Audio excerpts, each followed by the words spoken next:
안녕하세요. 이번 시간에는 불안감이 주는 이점에 대해서 좀 이야기를 해볼까 합니다. 우리는 불안정한 것을 안정화시켰을 때 쾌감을 느낍니다. 예를 들어서 돈이 없어서 불안합니다. 그러면 돈을 모았을 때 쾌감을 느낍니다. 불안한 것을 안정화시키는 과정에서 우리는 발전을 합니다. 돈이 없어가지고 불안을 한데 돈을 모으는 과정에서 열심히 살게 되고 성실히 살게 되면서 발전합니다. 그리고 다시 이 안정화된 것이 고차가 되었을 때 우리는 가장 불안해집니다. 돈이 많이 모였을 때 돈을 잃지는 않을까, 또는 내가 돈은 많은데 교양이 없는 건 아닐까 하면서 새로운 불안, 이런 것이 생기게 되는 거죠. 그러면 다시 이 새로 생긴 불안감을 안정화시키면서 쾌감을 얻게 되고 그 과정에서 또 발전하게 되죠. 이런 것들이 반복되는 겁니다.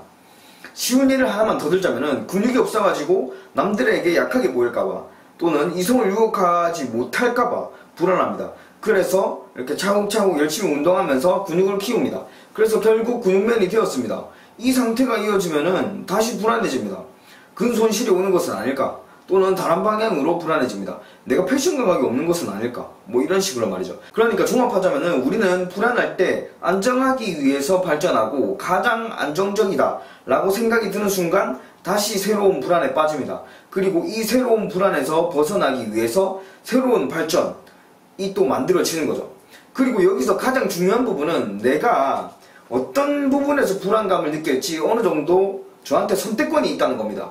아무것도 안 할 때, 가장 안정적일 때 우리는 일반적으로 존재 자체에 대한 불안감을 느낍니다. 이 불안감의 방향을 잘 설정하면은 우리는 불안한 이 감정조차도 우리 발전의 원동력으로 만들 수 있는 겁니다. 예를 들어서 너무 안정적이다, 하루하루가 따분하다, 그럴 때 게임을 시작하고 게임을 못하는 것에서 예를 들어서 불안감을 느끼기 시작하면은 나는 게임을 잘하기 위해서 노력을 하게 되고 발전하게 되고 그렇게 되는 거죠. 방향을 잘못 설정하게 된 거죠.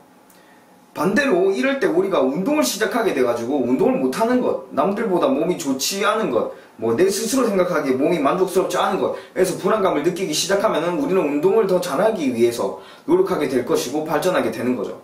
예를 들어서 공부를 시작해버리면 공부를 못하는 것에 대해서 또 불안감을 느끼고 발전하게 하려고 하겠죠.